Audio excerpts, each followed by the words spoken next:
Red టీవీలో మీ వ్యాపార ప్రకటనల కోసం ఈ నంబర్ని సంప్రదించండి. సార్ మాధవీలత గారు ఓల్డ్ సిటీలో మరి అసాదుద్దీన్ గారి పైన పోటీ చేస్తుంది ఎంపీగా. బీజేపీ ఆమెకు టికెట్ ఇవ్వడం చూస్తున్నాం. అయితే ఇప్పుడు కొన్ని క్వశ్చన్స్ రైజ్ అవుతున్నాయి సార్. అదేంటంటే బీజేపీ వాళ్ళు ఈమెకు ఎందుకు ఎంపీ టికెట్ ఇచ్చారు, ఎలా నమ్మారు, డబ్బు ఉందని చెప్పేసి ఈమెకు టికెట్ ఇచ్చారా అని కూడా క్వశ్చన్స్ చేస్తున్నారు. అసలు ఈమె గురించి ఏం తెలుసని ఇచ్చారని కూడా అంటున్నారు. అయితే కొంతమంది ట్రోల్ కూడా చేయడం చూస్తున్నాం యూట్యూబ్ లో, ఈమె మహానటి అని చెప్పేసి.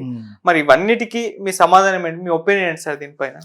ఆ ఛానల్ అతనికి ముందు ధన్యవాదాలు. మహానటి 1, మహానటి 2 అని చేస్తున్నాడు. మహానటి అన్నందుకు నెటిజన్ చాలామంది తిట్టారట. మహానటి, నిజమైన మహానటి సావిత్రితో ఎలా పోలుస్తావు, ఈవిడిది పెద్ద ఫ్రాడ్ అని. అంచేత మహానటి 2 కూడా చూడండి అన్నాడు పాపం, ఇంకేమనలేక. అది ఇవాళ ఎప్పుడు రిలీజ్ అవుతాం గట యూట్యూబ్లో. మహానటి 2 అని ఒక 20 నిమిషాలు పెడుతున్నాడు అనమాట. ఇతను చేసిన వీళ్ళ హాస్పిటల్ చేసిన అరాచకాలు, కోవిడ్ టైంలో రోజుకి ₹1,00,000 ఛార్జ్ చేశారట. మాది ప్రాఫిట్ ఓరియంటెడ్ కాదని ఈవిడ చెప్పిన క్లిప్ ఒకటి వేసి, తర్వాత బాధితులు ఉంటారు కదా చచ్చిపోయిన వాళ్ళు, వాళ్ళ తాలూకు వాళ్ళు మాట్లాడినవన్నీ మళ్ళీ క్లిప్పింగ్ చేశాడు. చాలా చాలా చాలా పెద్ద కమర్షియల్ వాళ్ళు. ఈవిడ పెద్ద పెద్ద బ్యాక్గ్రౌండ్ ఏం కాదు. ఈవిడ ఏదో ఎక్కడో పడ్డాడు అతను. అతను మంచి బిజినెస్ మ్యాన్. అతను కూడా సినిమా కథలు వినటం, వాళ్ళ లోకుగా ఉంటారు కదా అసిస్టెంట్ డైరెక్టర్లు, కథ చెప్పడానికి రావడం, ఒక 5-6 నెలలు తిప్పుకోవడం, పంపేయడం. Both are like that. అందరూ ఒకటే కలుస్తారు, ఒకే టైప్ మనుషులు కలుస్తారు. ఇది ఎక్కడో కలిసింది ఈవిడ చేసుకున్నాడు. అది వ్యక్తిగతంగా పక్కన పెట్టినా కూడా ఆవిడ చెప్పే అన్నీ అబద్ధాలే. ఎలా నమ్మారంటే ఏం చేస్తారు, ఇంకా ఓవేసి మీద నిలబడే దమ్మున్నవాడు కావాలి. ఏ దమ్మున్నవాడు? దమ్ము అంటే మామూలు దమ్ము, తొడగొట్టే దమ్ము కాదు, డబ్బులు పెట్టేవాడు ఉండాలి. సరే ఎవడో డబ్బులు పెడతాని వీడి గురించి ఎవడో చెప్పారు, సరే నిలబడమన్నారు. వాళ్ళకి ఎలాగా పెద్ద సీన్ లేదు ఇక్కడ. తెలంగాణలో కొంచెం ఉంది, అందులోనూ ఓల్డ్ సిటీలో ఇంపాసిబుల్ టు ఆయన మీద గెలవటం. ఓవైసీ మీద ఎడ్యుకేటెడ్, డబ్బులు ఉన్నవాడు, ముస్లిం ఏరియా అది, అది సగం పాకిస్తాన్ అది. అక్కడ నువ్వు ఎలా గెలుస్తావు? అయినా కూడా నేను అది చేశాను, ఇది చేశాను అని అన్ని అబద్ధాలు. చేసిన దాంట్లో నువ్వు నిజంగా నిజాయితీ పరురాలు అయితే 100% ఫ్రాడ్. ఆ హాస్పిటల్లో ఒకసారి దాని మీద డౌట్ ఇది ఇచ్చి భూసేమని వచ్చింది. వీళ్ళు చేసిన అరాచకాలు during time of pandemic, Covid problem ఉన్నప్పుడు అవన్నీ క్లిప్పింగ్స్ మీకు అందరూ దొరికితే చూడండి. నేను ముందే అనుకున్నాను, కానీ లాస్ట్ టైం మీరు అడిగినప్పుడు ఎందుకు చెప్పలేదంటే, నేనేది వ్యక్తిగతంగా విశ్వనాథ్ మీద వాళ్ళ పెళ్ళ మీద చెప్తున్నాను అనుకుంటారని చెప్పలేదు. అతని గురించి మామూలుగా విన్నది ఏంటంటే, అతను పెద్ద ఎక్సెంట్రిక్ ఫిలో. ఆ ఎక్సెంట్రిక్ ఫిలో ఈ కథలు వింటాడు, కూడా సినిమా తీస్తానని. వినేయటం, ఐడియాలు తీసుకోవడం, పంపించేయడం. బట్ ఈడు ఆడిది సినిమా తీయడు. అలాగా ఆ బాధితులు ఉంటారు, సినిమా బాధితులు, వాళ్ళు నాకు చెప్పారు ఒకసారి ఎక్కడో కలిస్తే, ఈయన పెద్ద ఇదండి వింటూ ఉంటాడు, అతని గురించి చెప్పారు. ఇప్పుడు అతను భారీగా ఇతను ఖాళీగా ఉంది, ఏదో విధంగా బీజేపీతో కలిసిపోతే చాలా పనులు అవుతాయి. అలా నాకు ఉంటుంది. నీకుంటే నువ్వు అభిమానించి మోడీ గారిని, ఆ పార్టీని అభిమానించి పార్టీ గురించి మాట్లాడాలి. ఇప్పుడు మనం ఇక్కడ మాట్లాడుకునేది ఏంటంటే, వాళ్ళు అటువంటి వాళ్ళు ఇక్కడ ఎందుకు నమ్మారని అడిగావు నువ్వు. నమ్మకం ఏం చేస్తారు? ఇంకో క్యాండిడేట్ ఉండడు అక్కడ. బీజేపీలో పెద్ద పెద్ద క్యాండిడేట్లు ఉంటారు అక్కడ. పెద్ద పెద్ద అంటే ఏంటి? పేరు ఉండాలి, ప్రఖ్యాతులు ఉండాలి, డబ్బులు ఉండాలి కదా.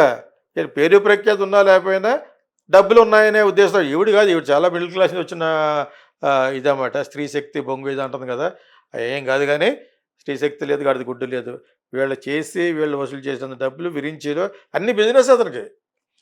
ఏది పెడితే బాగుంటుంది అనేది. మరి దాన్ని అంతం చూస్తాడా? చూడలేకపోయాడు. సాఫ్ట్వేర్ పెట్టాడు రామలింగరాజు కంటే ముందు. ఎక్కడ వేసాడు గంగ, అక్కడే ఉన్నాడు. ఇప్పుడు ఒక 500 కోట్లు అనుకో, 500 కోట్లనే ఉంది ఆ కంపెనీ.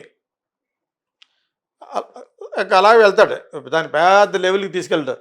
ఇతని తర్వాత ఒక 15 సంవత్సరాల తర్వాత వచ్చాడు ఇన్ఫోసిస్ మూర్తి గారు.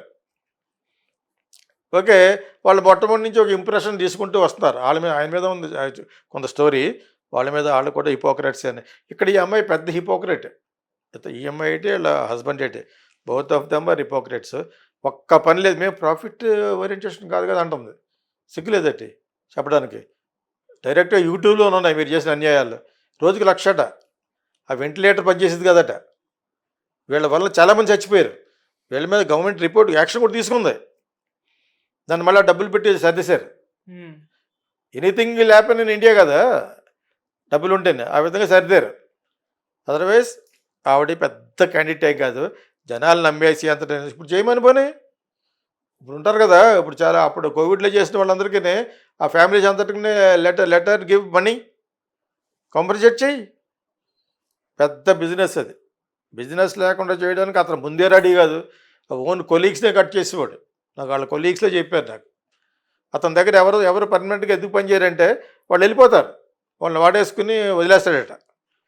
అంచేత అలా వెళ్ళిపోయిన వాళ్ళ పేర్లు ఎందుకు, వాళ్ళకి వాళ్ళ గొడవ వస్తాయి కాబట్టి అనకూడదు. నాకు 2-3 ఫ్రెండ్స్ ఉన్నారు, వాళ్ళు they are in very big position. Okay.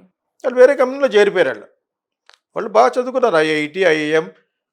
ఇతను అక్కడి నుంచి వచ్చినట్టే, ఇతను ఇంటెలిజెంటే. కాకపోతే స్వతహాగా బుద్ధి ఉంటుంది మనిషికి, చాలామందికి ఉంటుంది. నేను చెప్పిన వాళ్ళకి ఉంటుంది. ఆ బుద్ధి నుంచి బయట పడలేము మనం. That is called characterisation. చాలా గొప్పవాడుగా ఉంటాడు. ఒకప్పుడు నేను ఇళయరాజా గురించి ఏదో అన్నాను ఫీల్ అయ్యారు. నాకు కావాల్సినంత దగ్గరగా మీ ఎవరికీ కాదు, నేను అంత క్లోజ్. నా సినిమాలన్నీ ఆయనే చేశాడు. నేను బుద్ధి గురించి మాట్లాడాను, నా బుద్ధి బాగుండకపోవచ్చు, అతని బుద్ధి బాగోలేదు. ఎందుకన్నా అతను చాలా హైట్కి వెళ్ళిపోయాడు. ఎవరో వెళ్ళని అంత హైట్కి వెళ్ళి అంత జీనియస్ అతను. అవార్డులు రావట్లేదు, నువ్వు అవార్డులు తీసుకో వెళ్ళి లాబింగ్ చేయాలని చెప్పింది నేను. అతనికి బయోపిక్ కూడా తీస్తున్నారు, అది కూడా అడగాలి మీరు. ఓకే. సో నేను దాజాకి దగ్గర కాబట్టి, చాలా చాలా దగ్గర కాబట్టి, నాకు వేరే మ్యూజిక్ డైరెక్టర్ లేడు. ఆయన వద్దనుకుంటే నేనే చేసుకున్నాను మ్యూజిక్. అలా ఎందుకు చెప్తామంటే, బుద్ధి ఎందుకు చెప్తారు మీరు? వ్యక్తిగతం చెప్పాలి.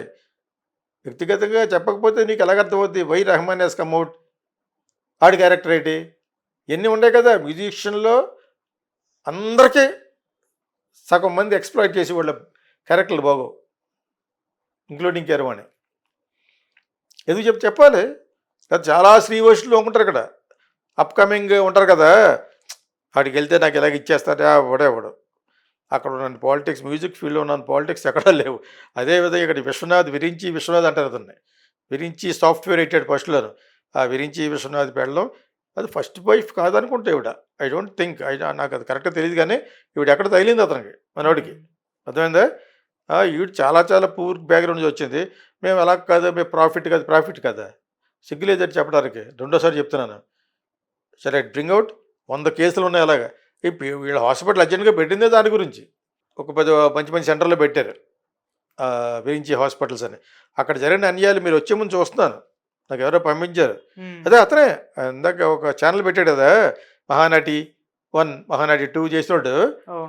అతను దాంట్లోనే పెట్టినప్పుడు చూపిస్తున్నాడు.